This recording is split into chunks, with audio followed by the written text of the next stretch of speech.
Good morning, good afternoon, and good evening, my friends, and welcome back to The Lightning Thief. Picking up where we left off, we are on Chapter 11. We visit the Garden Gnome Emporium. In a way, it's nice to know there are Greek gods out there, because you have somebody to blame when things go wrong.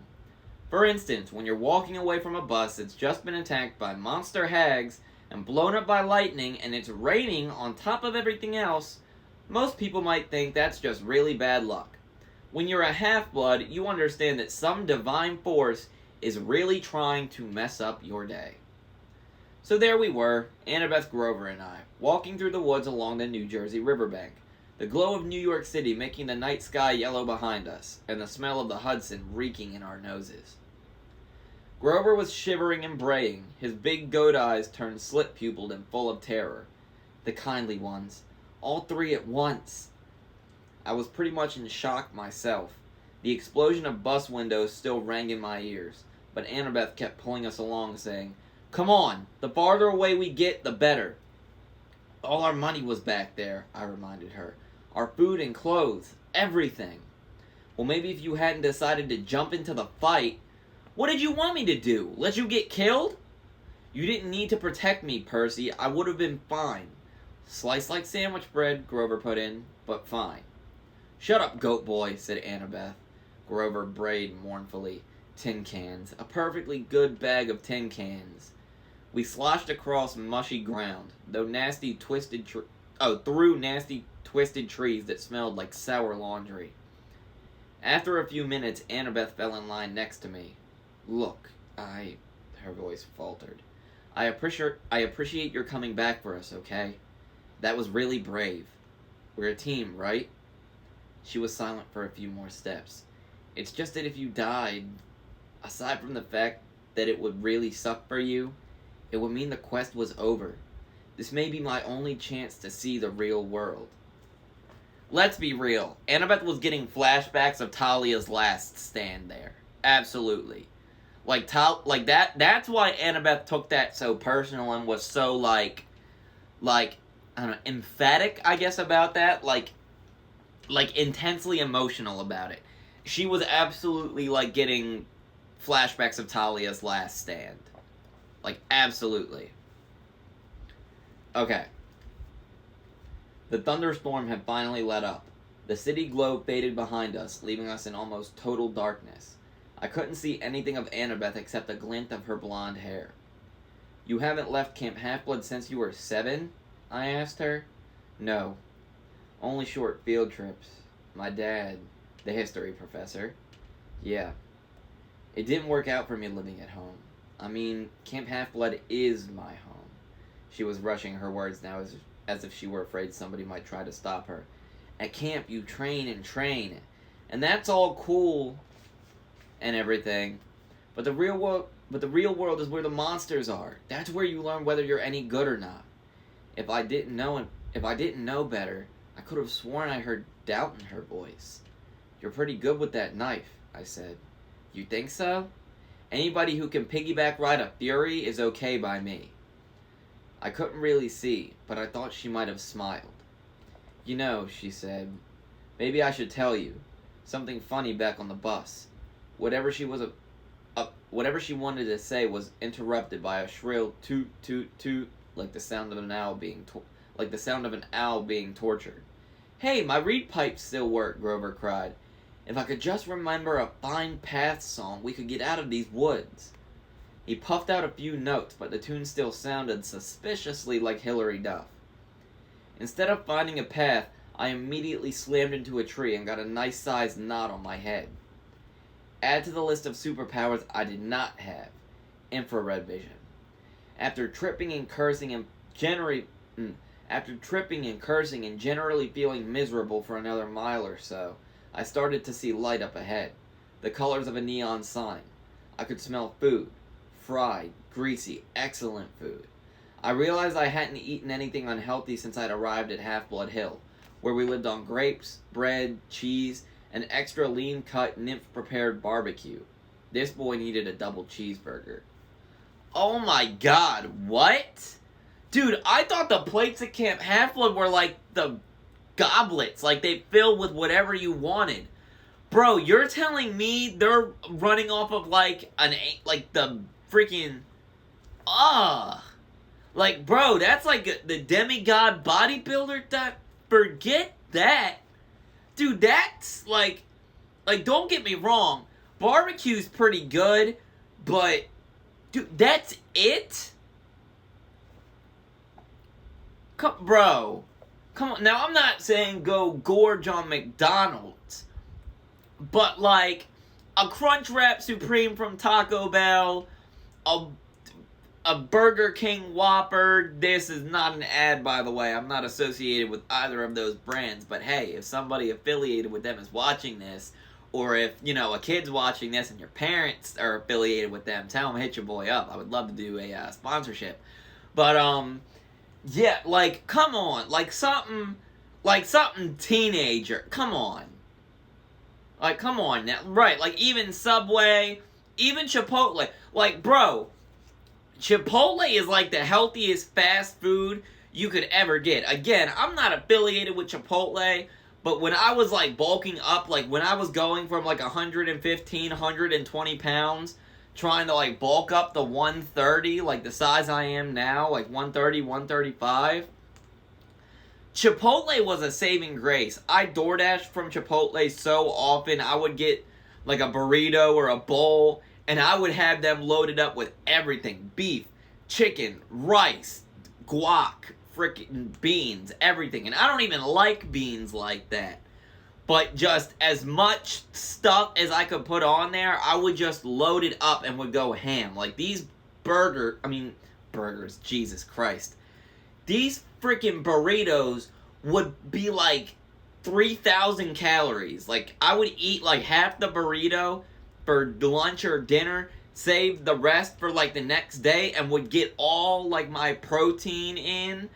Like, I would get my protein, carbs, and, like, half my calories in just from this one burrito. Like, you're telling me they can't do better for the kids that can't have blood than, like, bread, grapes, and all lean, like, barbecue? Come on now. Do better. Do better. Alright, this boy needed a double cheeseburger. We kept walking until I saw a deserted two-lane road through the trees. On the other side was a closed-down gas station, a tattered billboard for a 1990s movie, and one open business, which was the source of the neon light and the good smell. It wasn't a fast food restaurant like I'd hoped. It was one of those weird roadside curio shops that sell lawn flamingos and wooden Indians and cement grizzly bears and stuff like that. Indians was the word used in the book. I am fully aware that that is not the politically correct term, but this book was written 20 years ago, and that's what the book says.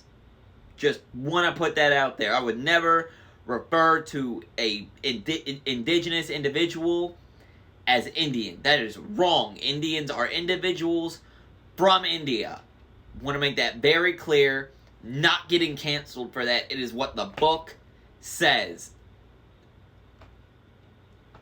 Making that very clear. Okay, not having that taken out of context. Okay, where did I leave off? Oh, and cement grizzly bears and stuff like that. The main building was a long, low warehouse surrounded by acres of statuary. The neon sign above the gate was impossible for me to read because if there's anything worse for my dyslexia than regular English, it's red cursive neon English. To me, it looked like at new mesgideron gomen meproium. What the heck does that say? I said. I don't know, Annabeth said. She loved reading so much I'd forgotten she was dyslexic too. Dude, imagine that, dude. I know I'm stopping a lot, but listen, this is commentary and reading.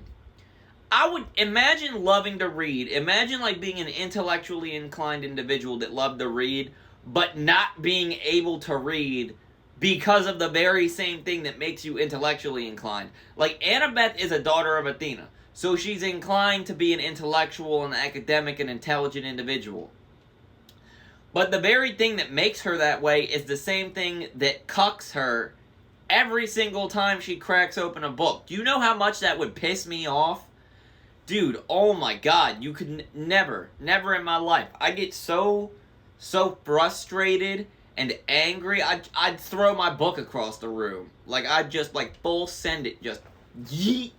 Like Shadow Realm. I could never. I could never. Alright. Grover translated. Annie M's Garden Gnome Emporium. Flanking the entrance, as advertised, were 2 cement garden gnomes. Ugly, bearded little runts, smiling and waving as if they were about to get their picture taken. I crossed the street, following the smell of hamburgers. Hey, Grover warned. The lights are on inside, Annabeth said. Maybe it's open. Snack bar, I said wistfully. Snack bar, she agreed. Are you two crazy? Grover said. This place is weird. We ignored him. The front lot was a forest of statues. Cement animals, cement children, even a cement satyr playing the pipes, which gave Grover the creeps. Again with the sound. Why can you not just say, he bleated?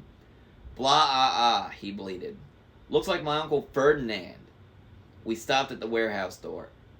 Don't knock, Grover pleaded. I smell monsters. Your nose is clogged up from the Furies, Annabeth told him.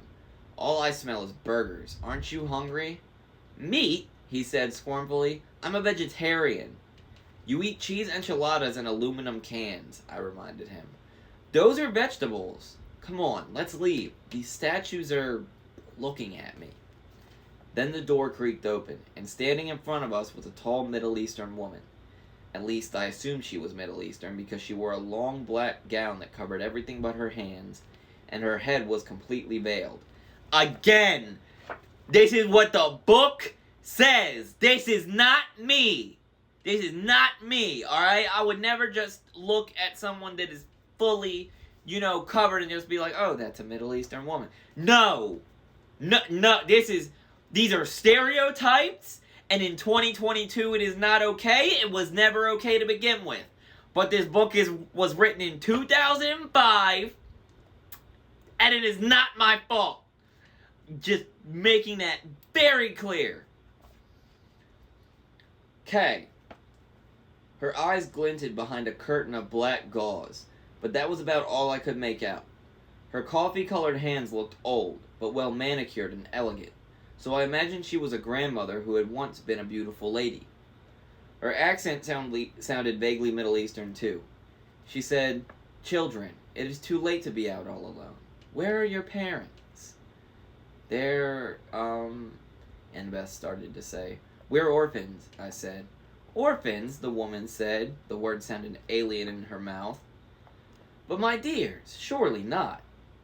We got separated from our caravan, I said. Our circus caravan. The ringmaster told us to meet him at the gas station if we got lost, but he may have forgotten. Or maybe he meant a different gas station. Anyway, we're lost. Is that food I smell? Oh, my dears, the woman said. You must come in, poor children. I am Auntie M. Go straight through to the back of the warehouse, please. There is a dining area. We thanked her and went inside. Annabeth muttered to me. Circus caravan? Always have a strategy, right? Your head is full of kelp.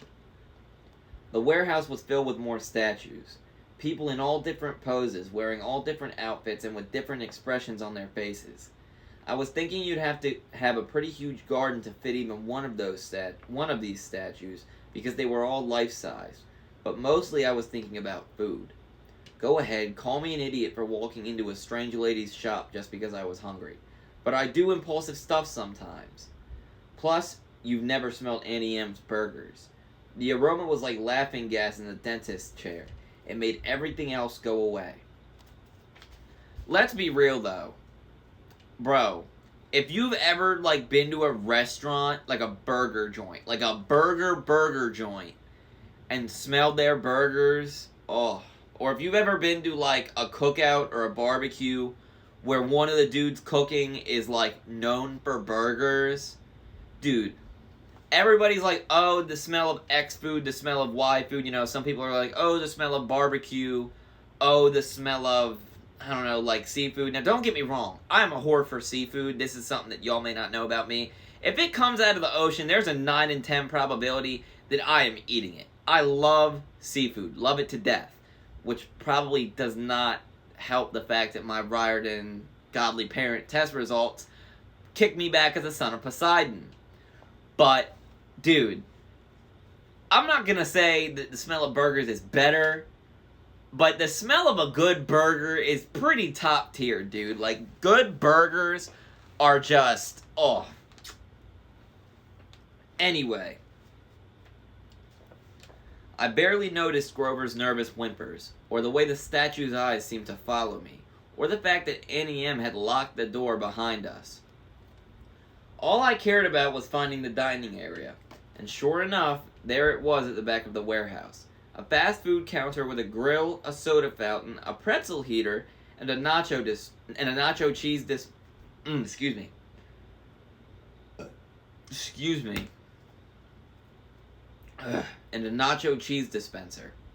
Everything you could want, plus a few steel picnic tables out front. Please, sit down, Auntie M said. Awesome, I said. Grover said reluctantly. We don't have any money, ma'am. Before I could jab him in the ribs, Auntie M said, No, children, no money. This is a special case, yes? It is my treat for such nice orphans. Thank you, ma'am, Annabeth said. Annie M stiffened, as if Annabeth had done something wrong. But then the old woman relaxed just as quickly, so I figured it must have been my imagination, excuse me. Quite all right, Annabeth, she said. You have such beautiful gray eyes, child. Only later did I wonder how she knew Annabeth's name, even though we had never introduced ourselves. Our hostess disappeared behind the snack counter and started cooking. Before we knew it, she brought us plastic trays heaped with double cheeseburgers, vanilla shakes, and double extra large servings of French fries. I was halfway through my burger before I remembered to breathe. I mean, I know Annie M is Annie M, but at least she's a good host. She cooked food. She cooked all that food for 3 hungry teenagers. At least she's a good host, you know? It could have just been Polyphemus, where they walked in and it was oh yeah, you're gonna be left here tied up until I decide to eat you. At least she's a good host, right? If someone's gonna turn me into a statue or, eat me or whatever, at least feed me first. I feel like that's not unreasonable. Alright. Annabeth slurped her shake. Grover picked at the fries and eyed the tray's waxed paper liner as if he might go for that. But he still looked too nervous to eat. What's that hissing noise? He asked. I listened but didn't hear anything.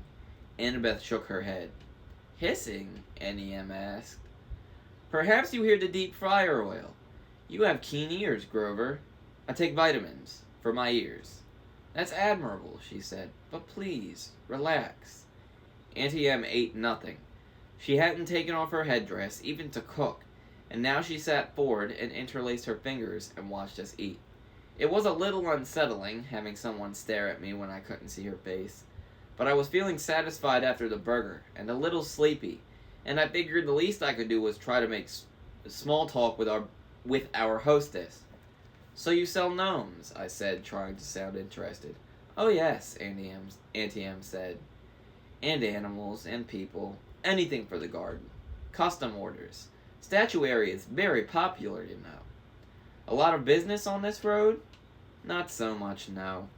Since the highway was built, most cars they do not go this way now. I must cherish every customer I get. My neck tingled as if somebody else was looking at me. I turned, but it was just a statue of a young girl holding an Easter basket. The detail was incredible, much better than you see in most garden statues. But something was wrong with her face. It looked as if she were startled, or even terrified. Ah, Annie M said sadly. You notice some of my creations do not turn out well. They are marred. They do not sell. The face is the hardest to get right. Always the face. You make these statues yourself? I asked. Oh, yes. Once upon a time I had 2 sisters to help me in the business, but they have passed on. And Auntie Em is alone. I have only my statues. This is why I make them, you see. They are my company. The sadness in her voice sounded so deep and so real that I couldn't help feeling sorry for her. Annabeth had stopped eating. She sat forward and said, 2 sisters? It's a terrible story, Auntie Em said. Not one for children, really. You see, Annabeth, a bad woman was jealous of me long ago, when I was young. I had a boyfriend, you know, and this bad woman was determined to break us apart. She caused a terrible accident. My sisters stayed by me. They shared my bad fortune as long as they could, but eventually they passed on. They faded away. I alone have survived, but at a price. Such a price. I wasn't sure what she meant, but I felt bad for her. My eyelids kept getting heavier, my full stomach making me sleepy. Poor old lady. Who would want to hurt somebody so nice? Percy? Annabeth was shaking me to get my attention. Maybe we should go. I mean, the ringmaster will be waiting. She sounded tense. I wasn't sure why.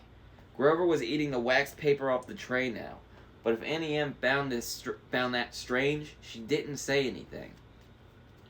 Such beautiful gray eyes, Auntie Em told Annabeth again. Yes, it has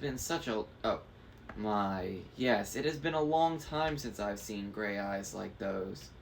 She reached out as if to stroke Annabeth's cheek, but Annabeth stood up abruptly. We really should go. Yes, Grover swallowed his wax paper and stood up. The ringmaster is waiting. Right. I didn't want to leave. I felt full and content. Auntie Em was so nice. I wanted to stay with her a while. Please, dears, Auntie Em pleaded. I so rarely get to be with children. Before you go, won't you at least sit for a pose? A pose? Annabeth asked warily. A photograph. I will use it to model a new statue set. Children are so popular, you see. Everyone loves children. Annabeth shifted her weight from foot to foot. I don't think we can, ma'am. Come on, Percy. Sure we can, I said. I was irritated with Annabeth for being so bossy, so rude to an old lady who just fed us for free. It's just a photo, Annabeth. What's the harm? Yes, Annabeth, the woman purred. No harm. I could tell Annabeth didn't like it, but she allowed Auntie Em to lead us back out the front door into the garden of statues. Auntie Em directed us to a park bench next to the stone satyr. Now, she said, I'll just position you correctly, the young girl in the middle, I think, and the 2 young gentlemen on either side. Not much light for a photo, I remarked. Oh, enough, Auntie Em said. Enough for us to see each other, yes? Where's your camera? Grover asked. Auntie Em stepped back, as if to admire the shot. Now the face is the most difficult. Can you smile for me, please, everyone? A large smile. Grover glanced at the cement satyr next to him and mumbled, "That sure does look like Uncle Ferdinand." Grover, Auntie Em chastised, "Look this way, dear." She still had no camera in her hands. Percy, Annabeth said. Some instinct warned me to listen to Annabeth, but I was fighting the sleepy feeling, the comfortable lull that came from the food and the old lady's voice. I will just be a moment, Auntie Em said. You know, I can't see you very well in this cursed veil. Percy, something's wrong, Annabeth insisted. Wrong? Auntie Em said, reaching up to undo the wrap around her head. Not at all, dear. I have such noble company tonight.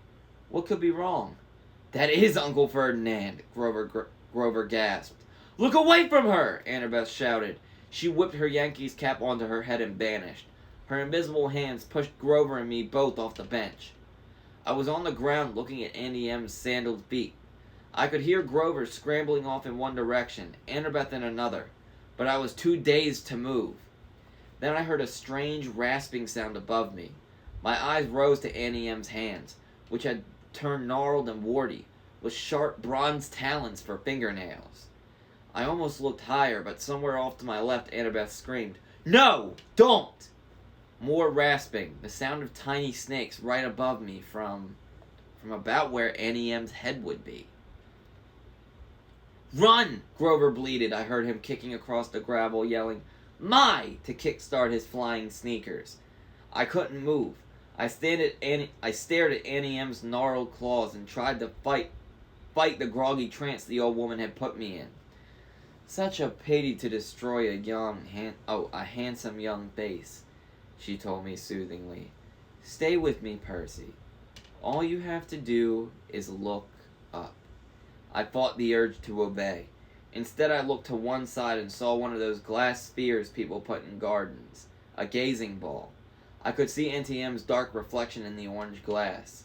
Her headdress was gone, revealing her face as a shimmering pale circle. Her hair was moving, writhing like serpents.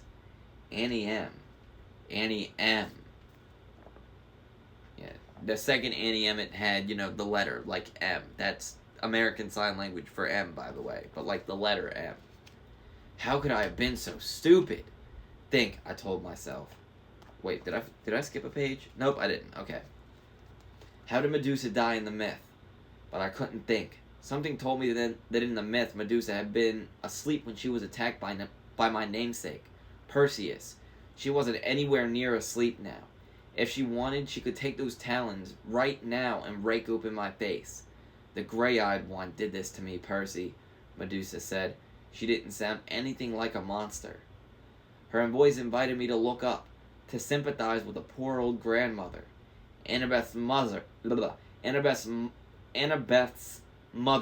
the cursed Athena, turned me from a beautiful woman into this. "Don't listen to her!" Annabeth's voice shouted somewhere in the distance. Oh, somewhere in the statuary. "Run, Percy!" "Silence!" Medusa snarled. Then her voice modulated back to a comforting purr. "You see why I must destroy the girl, Percy. She is my enemy's daughter. I shall crush her statue to dust. But you, dear Percy, you need not suffer." "No," I muttered. I tried to make my legs move. "Do you really want to help the gods?" Medusa asked. "Do you understand what awaits you on this foolish quest, Percy? What will happen if you reach the underworld? Do not be a pawn of the Olympians, my dear. You would be better off as a statue. Less pain, less pain." "Percy!" Behind me I heard a buzzing sound, like a 200-pound hummingbird in a nosedive. Grover yelled, "Duck!" I turned, and there he was in the night sky, flying in from 12 o'clock with his winged shoes fluttering. Grover, holding a tree branch the size of a baseball bat. His eyes were shut tight. His head twitched from side to side. He was navigating by ears and nose alone. "Duck!" he yelled. "I'll get her!" That finally jolted me into action. Knowing Grover, I was sure he'd miss Medusa and nail me. I dove to one side. Thwack! At first I figured it was the sound of Grover hitting a tree. Then Medusa roared with rage. "You miserable satyr!" she snarled. "I'll add you to my collection." "That was for Uncle Ferdinand!" Grover yelled back. I scrambled away and hid in the statuary while Grover swooped down for another pass. Kerwhack! "Ah!" Medusa yelled, her snake hair hissing and spitting. Right next to me, Annabeth's voice said, "Percy!" I jumped so high my feet nearly cleared a garden gnome. "Jeez! Don't do that!" Annabeth took off her Yankees cap and became visible. "You have to cut her head off." "What? Are you crazy? Let's get out of here." "Medusa is a menace. She's evil. I'd kill her myself, but..." Annabeth swallowed as if she were about to make a difficult admission. "But you've got the better weapon. Besides, I'd never get close to her. She'd slice me to bits because of my mother. You've got a chance." "What? I can't..." "Look, do you want her turning more innocent people into statues?" She pointed to a pair of statue lovers, a man and a woman with their arms around each other, turned to stone by the monster. Annabeth grabbed a green gazing ball from a nearby pedestal. "A polished shield would be better," she studied the sphere critically. "The convexity will cause some distortion. The reflection size should be off by a factor of..." "Would you speak English?" "I am!" She tossed me the glass ball. "Just look at her in the glass. Never look at her directly." "Hey guys!" Grover yelled somewhere above us. I think she's unconscious. Roar! Maybe not, Grover corrected. He went in for another pass with the tree branch. Hurry, Annabeth told me. Grover's got a great nose, but eventually he'll crash. I took out my pen and uncapped it. The bronze blade of riptide elongated in my hand. I followed the hissing and spitting sounds of Medusa's hair. I kept my eyes locked on the gazing ball so I would only glimpse Medusa's reflection, not the real thing. Then, in the green-tinted glass, I saw her. Grover was coming in for another turn at bat, but this time he flew a little too low. Medusa grabbed the stick and pulled him off course. He tumbled through the air and crashed into the arms of a stone grizzly bear with a painful oomph. Medusa was about to lunge at him when I yelled, "Hey!" I advanced on her, which wasn't easy holding a sword and a glass ball. If she charged, I'd have a hard time defending myself. But she let me approach. 20 feet. 10 feet. I could see the reflection of her face now. Surely it wasn't really that ugly. The green swirls of the gazing ball must be distorting it, making it look worse. "You wouldn't harm an old woman, Percy," she crooned. "I know you wouldn't." I hesitated, fascinated by the face I saw reflected in the glass. The eyes that seemed to burn straight through the green tint, making my arms go weak. From the cement grizzly, Grover moaned, "Percy! Don't listen to her!" Medusa cackled. "Too late." She lunged at me with her talons. I slashed up with my sword, heard a sickening schlock, then a hiss like wind rushing out of a cavern, the sound of a monster disintegrating. Something fell to the ground next to my foot. It took all my willpower not to look. I could feel warm ooze soaking into my sock, little dying snakeheads tugging at my shoelaces. "Oh, yuck," Grover said. His eyes were still tightly closed, but I guess he could hear the thing gurgling and steaming. Mega yuck. Annabeth came up to me, her eyes fixed on the sky. She was holding Medusa's black veil. She said, "Don't move." Very, very carefully, without looking down, she knelt and draped the monster's head in black cloth, then picked it up. It was still dripping green juice. "Are you okay?" she asked me, her voice trembling. "Yeah," I decided, though I felt like throwing up my double cheeseburger. Why didn't the head evaporate?"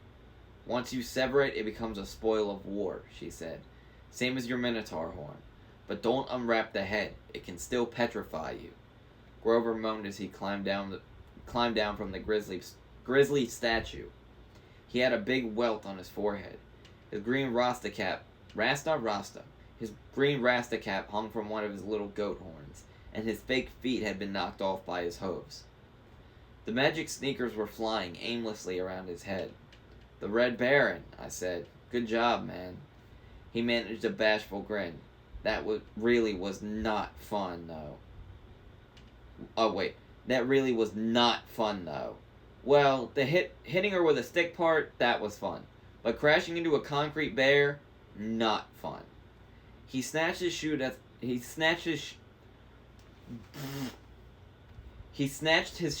out of the air. I recapped my sword. Together the three of us stumbled back to the warehouse. We found some old plastic grocery bags behind the snack counter, and double-wrapped Medusa's head. We plopped it on the table where we'd eaten dinner and sat around it, too exhausted to speak. Finally, I said, "So we have Athena to thank for this monster?" Annabeth flashed me an irritated look. "Your dad, actually. Don't you remember? Medusa was Poseidon's girlfriend. They decided to meet in my mother's temple. That's why Athena turned her into a monster. Medusa and her two sisters who had helped her get into the temple, they became the three Gorgons. That's why Medusa wanted to slice me up, but she wanted to preserve you as a nice statue. She's still sweet on your dad. You probably remind her of him." My face was burning. "Oh, so now it's my fault we met Medusa." Annabeth straightened. In a bad imitation of my voice, she said, "It's just a photo, Annabeth. What's the harm?" "Forget it," I said. "You're impossible. You're insufferable. Hey!" Grover interrupted. "You two are giving me a migraine, and satyrs don't even get migraines. What are we going to do with the head?" I stared at the thing. One little snake was hanging out of a hole in the plastic. The words printed on the side of the bag said, "We appreciate your business." I was angry, not just with Annabeth or her mom, but with all the gods for this whole quest, for getting us blown off the road and in 2 major fights the very first day out from camp. At this rate, we'd never make it to LA alive, much less before the summer solstice. What had Medusa said? "Do not be a pawn of the Olympians, my dear. You would be better off as a statue." I got up. "I'll be back." "Percy," Annabeth called after me. "What are you—" I searched the back of the warehouse until I found Medusa's office.